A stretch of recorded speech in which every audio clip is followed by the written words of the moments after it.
আসসালামু আলাইকুম। সুপ্রিয় শিক্ষার্থী বন্ধুরা, আপনারা যেখানে আছেন আশা করছি অনেক ভালো আছেন, সুস্থ আছেন এবং আপনারা নিজেদের চাকরির প্রস্তুতি খুব ভালোভাবে নিচ্ছেন। খাদ্য অধিদপ্তর নিয়োগ প্রস্তুতি এর অংশ হিসেবে আমাদের নিত্যদিনের আয়োজন সাজেশন ভিত্তিক ক্লাস। আজকে আমাদের পর্বে থাকছে বাংলাদেশ এবং আন্তর্জাতিক বিষয়াবলী অর্থাৎ সাধারণ জ্ঞান। অত্যন্ত গুরুত্বপূর্ণ প্রশ্নগুলো যুক্ত করা হচ্ছে আমাদের প্রত্যেকটা ভিডিওতে। আশা করছি আপনাদের প্রস্তুতিতে একটুখানি হলেও সহায়তা করবে আমাদের প্রত্যেকটা ভিডিও। আপনাদের জ্ঞাতার্থে একটুখানি জানিয়ে রাখি, আপনাদের খাদ্য অধিদপ্তর নিয়োগ প্রস্তুতিতে সহায়তা করার জন্য ছোট্ট একটা পিডিএফ শিট তৈরি করা হয়েছে আপনাদের জন্য। খুবই গুরুত্বপূর্ণ সেই শিটটি। আপনারা পিন কমেন্ট এবং ডেসক্রিপশানে দেওয়া নিয়ম ফলো করে কিন্তু খুব সহজেই পিডিএফ শিটটি সংগ্রহ করতে পারবেন। শুরু করছি আমাদের আজকের অত্যন্ত গুরুত্বপূর্ণ প্রশ্ন সম্বলিত খাদ্য অধিদপ্তর নিয়োগ প্রস্তুতি 2024-এর সাজেশনমূলক ভিডিওটি। জাতীয় স্মৃতিসৌধের উচ্চতা কত মিটার?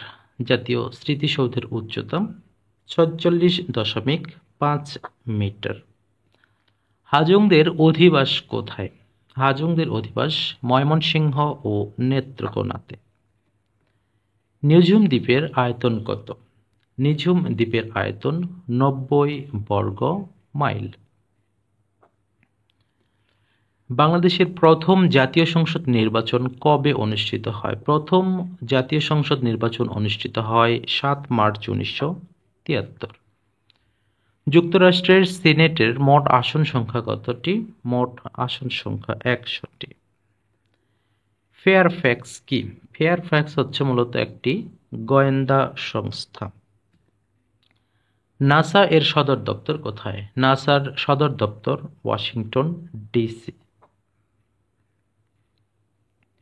দক্ষিণ আফ্রিকা কত বছর শ্বেতাঙ্গ শাসন ছিল? শ্বেতাঙ্গ শাসনের অধীনে ছিল প্রায় 342 বছর। বসনিয়ার যুদ্ধবিরতি স্বাক্ষরের মধ্যস্থতাকারী ছিলেন জিমি কার্টার। ঢাকা বিশ্ববিদ্যালয় কত সালে প্রতিষ্ঠিত হয়েছিল? ঢাকা বিশ্ববিদ্যালয় প্রতিষ্ঠিত হয়েছিল 1921 সালে। বঙ্গভঙ্গের সময় ভারতের গভর্নর জেনারেল কে ছিলেন? বঙ্গভঙ্গের সময় গভর্নর জেনারেল ছিলেন লর্ড কার্জন। সুলতানি আমলে বাংলার রাজধানীর নাম কি ছিল? সুলতানি আমলের নাম ছিল গৌড়। এই মুহূর্তে আপনাদের একটু তথ্য জানিয়ে রাখি, আপনারা অনেকে কমেন্ট এবং মেসেজে জানিয়ে থাকেন যে এই প্রশ্নগুলো থেকে আসলে পড়লে আদৌ কমন আসবে কি না। আপনাদের খালি একটুখানি এনশিওর করতে চাই, আপনারা যারা চাকরির প্রস্তুতি নিচ্ছেন এবং এটাও অন্তত আমি জানি যে আপনারা প্রতি শুক্রবার কোনো না কোনো পরীক্ষায় আপনারা অংশগ্রহণ করেন। তো সেখানে আপনারা যখন অংশগ্রহণ করেন বা যখন বিগত সালের প্রশ্নগুলো অ্যানালাইসিস করেন বা ঘাটাঘাটি করেন, তখন নিশ্চয়ই আপনারা এটা তো জানছেন যে আসলে কোন ধরনের প্রশ্ন, কোন টপিকস থেকে প্রশ্নগুলো বেশি আসে। আমরা কিন্তু ওই সকল টপিকস থেকেই গুরুত্বপূর্ণ প্রশ্নগুলো যুক্ত করছি আমাদের প্রত্যেকটা ক্লাসে। সুতরাং আশা করছি আপনারা পুরোটা লাভবান হবেন বা 100% লাভবান হবেন, বিষয়টা এমনটা নয়। যদি 100% আপনারা লাভবান হতেন তাহলে আমাকে কোশ্চেন করতে হবে। আসলে আপনাদের বেসিক যদি স্ট্রং থাকে আমাদের ভিডিওগুলো অবশ্যই আপনাদের অনেক অনেক কাজে লাগবে ইনশাআল্লাহ। বাংলাদেশের মুক্তিযুদ্ধের প্রধান সেনাপতি কে ছিলেন? প্রধান সেনাপতি হিসেবে যাকে দায়িত্ব দেওয়া হয়েছিল তিনি জেনারেল আতাউল গনি ওসমানী। পার্বত্য চট্টগ্রামে মোট কয়টি জেলা রয়েছে? পার্বত্য চট্টগ্রামের মোট জেলা রয়েছে 3টি। মুক্তিযুদ্ধের সময় বাংলাদেশকে মোট কয়টি সেক্টরে ভাগ করা হয়েছিল? এটি আপনাদের জন্য একটি কাজ থাকবে। দয়া করে কতটি সেক্টরে ভাগ করা হয়েছিল সেটা লিখে প্রকাশ করবেন, ABCD না দিয়ে, তাহলে এটা মনে থাকার সম্ভাবনাটা বেশি। এখানে আরেকটা লিঙ্ক প্রশ্ন আপনারা একটু নোট করে নেবেন যে বাংলাদেশকে মোট 11টি সেক্টরে ভাগ করা হয়েছিল কত তারিখে, এটা একটু লিঙ্ক প্রশ্ন লিখে নেবেন, খুবই গুরুত্বপূর্ণ প্রশ্নটি। জাতিসংঘ এর সদর দপ্তর কোথায়? জাতিসংঘের সদর দপ্তর নিউ ইয়র্কে অবস্থিত। টেকনাফ কোন নদীর তীরে অবস্থিত? টেকনাফ নাফ নদীর তীরে অবস্থিত। দক্ষিণ তালপট্টি দ্বীপ এটি কোন নদীর মোহনায় অবস্থিত? আমরা জানি এটি কোনটি? হাড়িয়াভাঙ্গা নদীর তীরে অবস্থিত। তাহলে সঠিক উত্তর করব হাড়িয়াভাঙা। খাদ্য ও কৃষি সংস্থার প্রধান কার্যালয় কোথায় অবস্থিত? খাদ্য এবং কৃষি সংক্রান্ত সবগুলোর কার্যালয় অবস্থিত ইতালি অর্থাৎ রোমে। গৌড়ের সোনা মসজিদ কার আমলে নির্মিত হয়? গৌড়ের সোনা মসজিদ হোসেন শাহর আমলে নির্মিত হয়। জনসংখ্যার দিক দিয়ে পৃথিবীতে বাংলাদেশের অবস্থান কত? এটা যেদিন পরীক্ষা হবে অবশ্যই কারেন্ট অ্যাফেয়ার্স বা অন্য কোনো যে কোনো আপডেট কোনো কিছু দেখে যাবেন। যদি এটা আপডেট হওয়ার কোনো সম্ভাবনা নেই, এটি হবে অষ্টম। গলগণ্ড রোগ হয় কিসের অভাবে? গলগণ্ড রোগ হয় আয়োডিনের অভাবে। ময়মনসিংহ ও টাঙ্গাইল জেলার উঁচু ভূমিকে কি বলা হয়? এই সকল উঁচু ভূমিকে বলা হয় ভাওয়াল গড়। তালিবাবাদ কোন জেলায় অবস্থিত? তালিবাবাদ অবস্থিত গাজীপুর জেলায়। চন্দ্রনাথের পাহাড় কোথায় অবস্থিত? চন্দ্রনাথের পাহাড় অবস্থিত সীতাকুণ্ডে। জাতীয় পরিবেশ নীতি বর্তমান প্রেক্ষাপটে অত্যন্ত গুরুত্বপূর্ণ প্রশ্ন। জাতীয় পরিবেশ নীতি কবে ঘোষণা করা হয়? এটি 1992 সালে। বাংলাদেশে উপগ্রহ ভূকেন্দ্রের সংখ্যা বা ভূ উপগ্রহ কেন্দ্রের সংখ্যা কতটি? মোট 4টি। বাংলা একাডেমি পুরস্কার কবে থেকে প্রবর্তিত হয়? বাংলা একাডেমি পুরস্কার প্রবর্তিত হয় 1960 সালে। আপনাদের বলে রাখি, বাংলা একাডেমি থেকে কিন্তু একটি প্রশ্ন আসবেই। বাংলা একাডেমি কত সালে প্রতিষ্ঠিত হয়েছিল, বর্তমান নাম কি, বর্তমান ভবনের নাম কি, মাসিক পত্রিকা, ত্রৈমাসিক পরীক্ষা, যাবতীয় তথ্যগুলো পড়ে রাখবেন। 1 মার্ক 100% কমন ইনশাআল্লাহ। কোন ভিটামিন রক্ত জমাট বাঁধতে সাহায্য করে? ভিটামিনের কথা যখন উল্লেখ থাকবে তখন কিন্তু সঠিক উত্তর হবে ভিটামিন কে। যদি এখানে ভিটামিন কে উল্লেখ না থাকে তখন কিন্তু আমরা অনুচক্রিকাকে সঠিক উত্তর করব। নিচের কোনটি রাসায়নিক পরিবর্তন? রাসায়নিক পরিবর্তনের সংজ্ঞা হচ্ছে সেখানে রাসায়নিক বিক্রিয়া ঘটবে। রাসায়নিক বিক্রিয়া কখন হয়? যখন একটা হয় না, একাধিক বস্তু মিলে যখন তৃতীয় কোনো বস্তু বা পদার্থের সৃষ্টি করে। তাহলে এখানে বরফ গলে পানি হওয়া, পানিকে কিন্তু পুনরায় বরফ করা যাবে, সুতরাং এটি রাসায়নিক পরিবর্তন নয়। লোহায় মরিচা ধরা, লোহায় মরিচা ধরে তার মানে লোহার সাথে বাতাস বা জলীয় বাষ্প বিক্রিয়া করে, সেক্ষেত্রে তৃতীয় পদার্থ হিসেবে মরিচা সৃষ্টি হয়। তাহলে এটাকে আমরা রাসায়নিক পরিবর্তন বলতে পারি। মানবদেহের স্বাভাবিক তাপমাত্রা কত? আমরা এটা জানি 98.4, এটা আমরা সবাই জানি 98.4 অর্থাৎ 98.4 ডিগ্রি। এখান থেকে আরও লিঙ্ক প্রশ্ন আছে যে এটা কখনো সেলসিয়াস কখনো ফারেনহাইট, এখানে বিভিন্নভাবে কিন্তু চাইতে পারে, এই দুটো কিন্তু আপনারা একটু নোট করে নেবেন। বাংলাদেশের সর্ব উত্তরের জেলা কোনটি? সর্ব উত্তরের জেলা হলো পঞ্চগড়। বাংলাদেশ আন্তর্জাতিক অর্থ তহবিলের সদস্যপদ লাভ করেছে কত সালে? অর্থ তহবিলের সদস্যপদ লাভ করেছে 1972 সালে, তবে যেহেতু এখানে তারিখ বলা আছে তখন হবে 10 মে 1972। বাংলাদেশে কোন তারিখে প্রথম মুদ্রার প্রচলন হয়? যেহেতু দেশ স্বাধীন হয়েছে মুদ্রা তো রাখতেই হবে, তাই না? তাহলে এখানে মুদ্রার প্রচলন হয় আনুষ্ঠানিকভাবে 1 মার্চ 1972। সিপাহী বিপ্লব কত সালে অনুষ্ঠিত? সিপাহী বিপ্লব হয় কত সালে? 1857 অর্থাৎ 1857 সালে। বাংলাদেশ ব্যাংকের প্রধান কর্মকর্তার পদবি কি? প্রধান কর্মকর্তা যিনি বাংলাদেশ ব্যাংকের বা কেন্দ্রীয় ব্যাংকের থাকেন তাকে বলা হয় গভর্নর। তাহলে আমরা সঠিক উত্তর করব কোনটি? গভর্নর। বখতিয়ার খলজি, যার পূর্ণ নাম ইখতিয়ার উদ্দিন মোহাম্মদ বিন বখতিয়ার খিলজি, বাংলা জয় করেন 1204 সালে। গণপ্রজাতন্ত্রী বাংলাদেশের মনোগ্রামে কতটি তারকা রয়েছে? বাংলাদেশ বা গণপ্রজাতন্ত্রী বাংলাদেশের মনোগ্রামে মোট 4টি তারকা রয়েছে। ফিফা প্রতিষ্ঠিত হয় কবে? যেহেতু সামনে ফিফা বিশ্বকাপ আসছে সেক্ষেত্রে এই প্রশ্নটা বা ফিফা সংক্রান্ত প্রশ্ন আসার সম্ভাবনা বেশি। সঠিক উত্তর হবে 1904। কে বাংলা সাল গণনা শুরু করেছিলেন? সম্রাট আকবর। বাংলাদেশে মোট কয়টি উপজাতীয় সংস্থা রয়েছে? উপজাতীয় সংস্থা মোট রয়েছে বর্তমানে 8টি। হারারের এর পূর্ব নাম হচ্ছে সলস্যবেরি।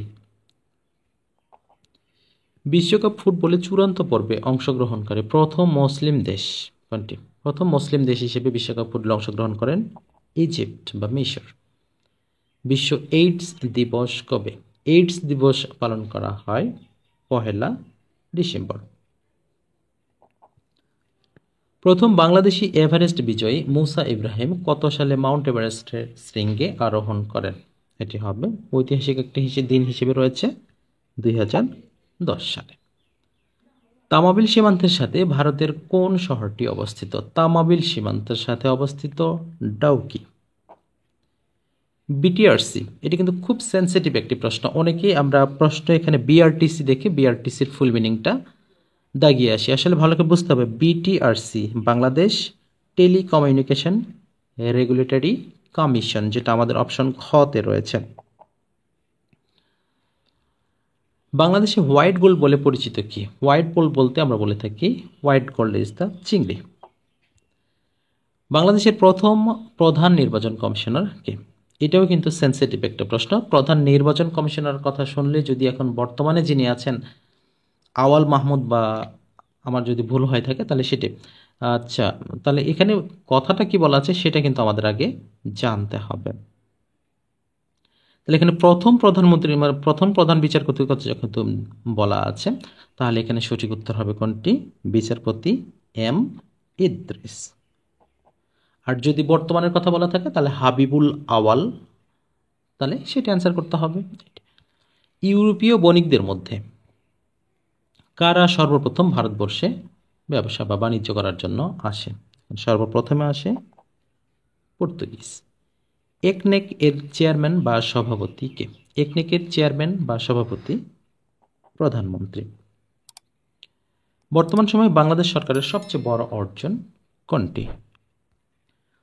বর্তমান সময়ে বাংলাদেশ সরকারের সবচেয়ে বড় অর্জন যুদ্ধাপরাধীদের বিচার। বাংলাদেশ জাতীয় ক্রিকেট দলের বর্তমান কোচ কে? Chandika Hathurusingha. LDC stands for, LDC বলতে কি বোঝানো হয়ে থাকে? এলডিসি বলতে বোঝানো হয়ে থাকে লিস্ট ডেভেলপড কান্ট্রি। ডেভেলপমেন্টটা কিন্তু ডেভেলপড কান্ট্রি। বঙ্গবন্ধু শেখ মুজিবুর রহমানকে কবে জাতির জনক ঘোষণা করা হয়? জাতির জনক হিসেবে ঘোষণা করা হয়েছিল 1971 সালে 3 মার্চ। শিশুদের মধ্যে সর্বপ্রথম ইসলাম গ্রহণ করেন কে? শিশুদের মধ্যে সর্বপ্রথম গ্রহণ করেন হযরত আলী রাদিয়াল্লাহু তাআলা আনহু। বিটেক কি? বিটেক মূলত একটি কারিগরি সাহায্য সংস্থা, যেটি শিল্প কারিগরি সাহায্য কেন্দ্র। আলেপ্পো শহরটি কোথায় অবস্থিত? আলেপ্পো শহরটি অবস্থিত সিরিয়াতে। বাংলাদেশে কখন থেকে বয়স্ক ভাতা চালু করা হয়? বয়স্ক ভাতা, এখানে বিধবা ভাতা, বয়স্ক ভাতা, প্রতিবন্ধী ভাতা, বেশ কয়েকটা কিন্তু সরকারি সহযোগিতা ভাতা রয়েছে। বয়স্ক ভাতা চালু হয় 1998 সালে। বাংলার প্রথম রাজা ছিলেন? প্রথম রাজা হিসেবে আরোহণ করেন শশাঙ্ক। টি-20 বিশ্বকাপ ক্রিকেট খেলা অনুষ্ঠিত হয়, এখানে যেহেতু আমাদের সাল উল্লেখ নেই, আমরা যদি এখানে 22 সাল হিসেবে নেই, 22 সালে অনুষ্ঠিত হয়েছিল কোথায়? অস্ট্রেলিয়াতে। যদি সেটা অনুষ্ঠিত হওয়ার কথা ছিল 2021 সালে, কিন্তু করোনার কারণে সেটি 22 সালে অনুষ্ঠিত হয়েছে। বাংলা একাডেমির প্রাক্তন নাম কি? বাংলা একাডেমির প্রাক্তন নাম হচ্ছে বর্ধমান হাউজ। নওগাঁ জেলার পাহাড়পুর প্রত্নস্থলটি কে আবিষ্কার করেছিলেন? এটি আবিষ্কার করেছিলেন বুকানন হ্যামিল্টন। সবকটা জানালা খুলে দাও না এর গীতিকার কে? এটি খুবই গুরুত্বপূর্ণ প্রশ্ন এবং বর্তমান সময়ে সবচেয়ে বেশি আসা প্রশ্নের মধ্যে এটি একটি। তবে খুব সাবধান থাকতে হবে, চেয়েছে কি সেটা আমাদের বুঝতে হবে। এখানে গীতিকার চেয়েছে নাকি সুরকার চেয়েছে? সবকটা জানালা খুলে দাও না যদি গীতিকার বলা থাকে তাহলে মরহুম নজরুল ইসলাম বাবু, তিনি এটি গীতিকার। আর যখন সুরকার বলা থাকবে সেটি হবে আহমেদ ইমতিয়াজ বুলবুল। বিষয়টা লিঙ্ক প্রশ্ন হিসেবে নোট করবেন। মন্ত্রিপরিষদের সাপ্তাহিক বৈঠক বসে কবে? প্রতি সোমবার সাপ্তাহিক বৈঠক বসে মন্ত্রিপরিষদের। গ্রিনপিসের যাত্রা শুরু হয় কত সালে? গ্রিনপিস যাত্রা শুরু করে 1971 সালে। ব্ল্যাক লাইভস ম্যাটার এটি কি? ব্ল্যাক লাইভস ম্যাটার হচ্ছে বর্ণবাদ বিরোধী একটি আন্দোলন। মুক্তিযুদ্ধের সময় নৌপথ কত নম্বর সেক্টরের অধীনে ছিল? এই প্রশ্নটা কিন্তু ভিন্ন ভিন্নভাবে আসে। মুক্তিযুদ্ধের সময় ব্যতিক্রমী সেক্টর কত? কোন সেক্টরে নিয়মিত কোনো কমান্ডার ছিল না? কত নম্বর সেক্টরের অধীনে নৌপথ ছিল? এভাবে বিভিন্নভাবে কিন্তু এই প্রশ্নটা আসে। সুতরাং এই প্রশ্নটা কোনোভাবেই মিস করা যাবে না। সঠিক উত্তর হচ্ছে 10 নম্বর সেক্টর। মণিপুরি উপজাতি কোন জেলায়? মণিপুরি উপজাতি বললেই আমরা সোজা চলে যাব চা খাওয়ার জন্য সিলেটে। ওকে, মণিপুরি উপজাতি সিলেটে বসবাস করে। বাংলাদেশ পাবলিক সার্ভিস কমিশন অর্থাৎ বিপিএসসি, বিপিএসসিটি কোন ধরনের সংস্থা? অবশ্যই সাংবিধানিক সংস্থা। এটি সংবিধান দ্বারা সৃষ্ট সংস্থা, সুতরাং এটি হবে সাংবিধানিক সংস্থা। কোন প্রতিষ্ঠান হতে বাংলাপিডিয়া প্রকাশিত হয়? বাংলাপিডিয়া প্রকাশিত হয় এশিয়াটিক সোসাইটি থেকে। কোন আমলে সোনারগাঁও বাংলাদেশের রাজধানী ছিল?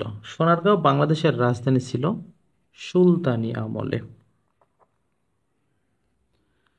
আমরা সম্ভবত 12 বা 13 নম্বরের প্রশ্নে আমরা সেম প্রশ্নটাই কিন্তু পেয়েছিলাম, যে সুলতানি আমলে বাংলাদেশের রাজধানীর নাম কি ছিল। সেখানে সম্ভবত ভুলক্রমে গৌড় অ্যান্সার করা হয়েছে। আমরা যদিও চেষ্টা করব সেটি, এখানে আপনারা অবশ্যই বিষয়টি একটুখানি সংশোধন করে নেবেন যে সোনারগাঁও বাংলাদেশের রাজধানী ছিল সুলতানি আমলে, সেখানে ভুল করে গৌড় অ্যান্সার করা হয়েছে। এর পরবর্তীতে আমার যেটি রয়েছে যে বাংলাদেশের সশস্ত্র বাহিনী সর্বাধিনায়ককে? সশস্ত্র বাহিনী সর্বাধিনায়ক হিসেবে থাকে মহামান্য রাষ্ট্রপতি। প্রথম মহাযুদ্ধ, এখানে মহাযুদ্ধ না হয় বিশ্বযুদ্ধ হবে, প্রথম বিশ্বযুদ্ধ শুরু হয় 1914 সালে। বিখ্যাত স্যামুরাই শব্দটি, স্যামুরাই সোর্ড শব্দটি ব্যবহার হয় জাপানে। A long walk to freedom গ্রন্থটির লেখককে? লং ওয়াক টু ফ্রিডম এই গ্রন্থটির লেখক নেলসন ম্যান্ডেলা। ম্যাডোনা 43 চিত্রটি কে এঁকেছেন? ম্যাডোনা 43 চিত্রটি এঁকেছেন জয়নুল আবেদিন। ভারতের সাথে বাংলাদেশের পানি চুক্তি কোথায় স্বাক্ষরিত হয়েছিল? স্বাক্ষরিত হয়েছিল নয়াদিল্লিতে, যদিও সেটি স্বাক্ষরিত অবস্থায় রয়েছে, কোনো ধরনের প্রায়োগিক দিক থেকে একটির ফলাফল বলা চলে শূন্য। কোনটিকে ইউরেশিয়ান রাষ্ট্র হিসেবে বিবেচনা করা হয়? ইউরোপ এবং রাশিয়া দুটোর মধ্যে পড়ছে বা এশিয়ার মধ্যে পড়েছে, সেটি হচ্ছে তুরস্ক। তুরস্ক ইউরেশিয়ান রাষ্ট্র হিসেবে, কারণ এটি এশিয়া এবং ইউরোপ দুটি মধ্যেই পড়েছে। সেক্ষেত্রে রাশিয়াকেও ইউরেশিয়ান বলা হয়, এটি অর্ধেক ইউরোপে এবং অর্ধেক এশিয়ায় রয়েছে। বর্তমান বিচারপতি কততম প্রধান বিচারপতি? বর্তমানে প্রধান বিচারপতি 23তম। যেহেতু আমাদের এখানে 23তম অপশন নেই, সেক্ষেত্রে 22তম অ্যান্সার করা যেতে পারে কাছাকাছি উত্তর হিসাবে।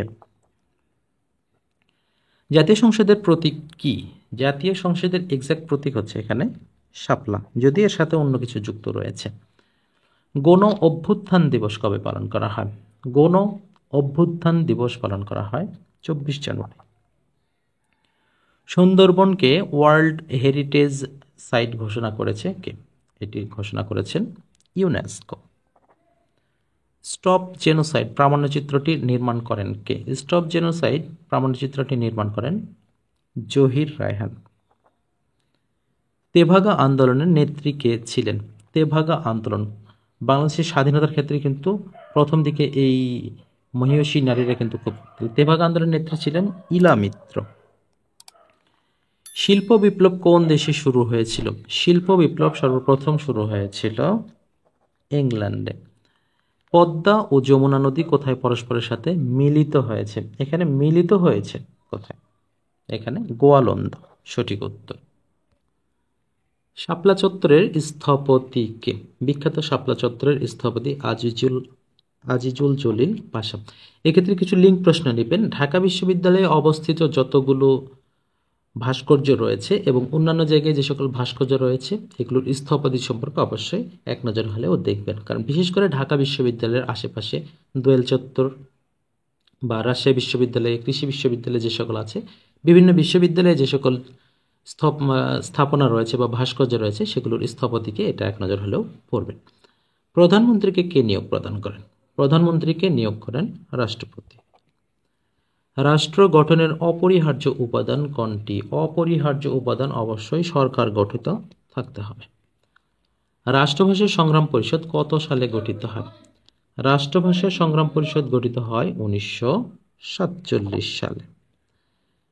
বাংলাদেশের কোন জেলায় অর্গানিক চা উৎপন্ন করা হয়? অর্গানিক চা উৎপাদনের ক্ষেত্রে এখানে কিন্তু সিলেট বা মৌলভীবাজারে যাওয়া যাবে না, এক্ষেত্রে নর্মাল চা খাইতে পারবো, 7 রঙের চা খাইতে পারবো। অর্গানিক চা খেতে গেলে যেতে হবে পঞ্চগড়ে। অর্গানিক চা বলতে এখানে বোঝানো হয় থাকে কোনো ধরনের কীটনাশক ব্যবহার না করে সম্পূর্ণ জৈব পদার্থ ব্যবহার করে এগুলো চাগুলো উৎপন্ন করা হয়। সিএনজি এর পূর্ণরূপ কি? এর পূর্ণরূপ হচ্ছে কম্প্রেসড ন্যাচারাল গ্যাস। এক্ষেত্রে এলপিজি আসতে পারে, এলপিজি লিকুইফাইড পেট্রোলিয়াম গ্যাস বা এই জাতীয় কিছু আসতে পারে। এই জাতীয় ছোট ছোট যেই শর্ট ফর্মগুলো আছে এগুলো একটু দেখবেন। বাংলাদেশের পতাকা প্রথম উত্তোলন করা হয় কবে? বাংলাদেশের পতাকা প্রথম উত্তোলন করা হয় 2 মার্চ 1971 সালে। এখান থেকে একটা লিঙ্ক প্রশ্ন নেবেন। জাতীয় সঙ্গীতের সহিত পতাকা উত্তোলন করা হয় কবে? জাতীয় সঙ্গীত গাওয়ার সাথে ঠিক তার পরের দিন 3 মার্চ 1971। বিশ্বের প্রথম নারী প্রধানমন্ত্রী কে?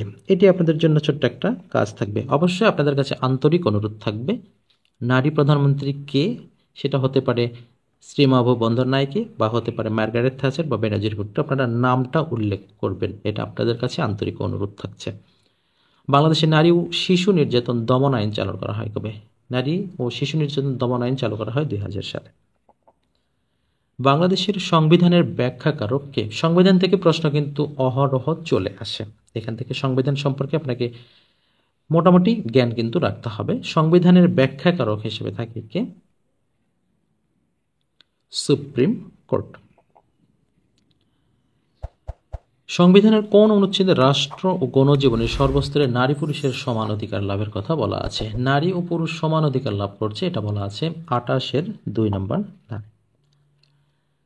বাংলাদেশের সংবিধান সর্বপ্রথম কত তারিখে গণপরিষদে উত্থাপিত হয়? গণপরিষদে উত্থাপিত হয় 12 অক্টোবর 1972।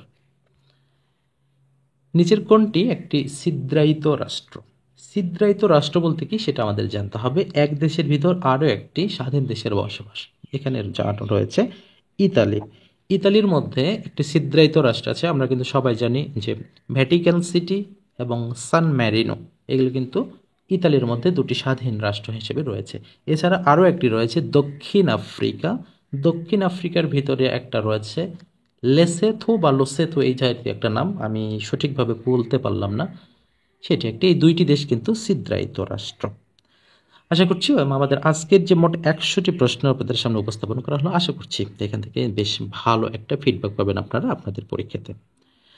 শেষ দিকে আরও একবার মনে করিয়ে দিতে চাই, আপনাদের জন্য খুবই গুরুত্বপূর্ণ তথ্য সম্বলিত এবং প্রশ্ন সম্বলিত এমসিকিউ টাইপের একটি গুরুত্বপূর্ণ সাজেশন তৈরি করা হয়েছে। আমাদের ডেসক্রিপশন এবং পিন কমেন্টে দেওয়া নিয়ম অনুযায়ী খুব সহজেই তা কিন্তু আপনারা সংগ্রহ করতে পারেন। যেখান থেকে আজকে আমাদের এই গুরুত্বপূর্ণ ভিডিওটি অংশগ্রহণ করলেন সবাইকে অনেক ধন্যবাদ জানিয়ে আজকের মতো এখানে শেষ করছি। আল্লাহ পাক আপনাদের সবাইকে ভালো রাখুন, সুস্থ রাখুন, সেই শুভকামনায় আজকের মতো বিদায় নিচ্ছি। আল্লাহ হাফেজ।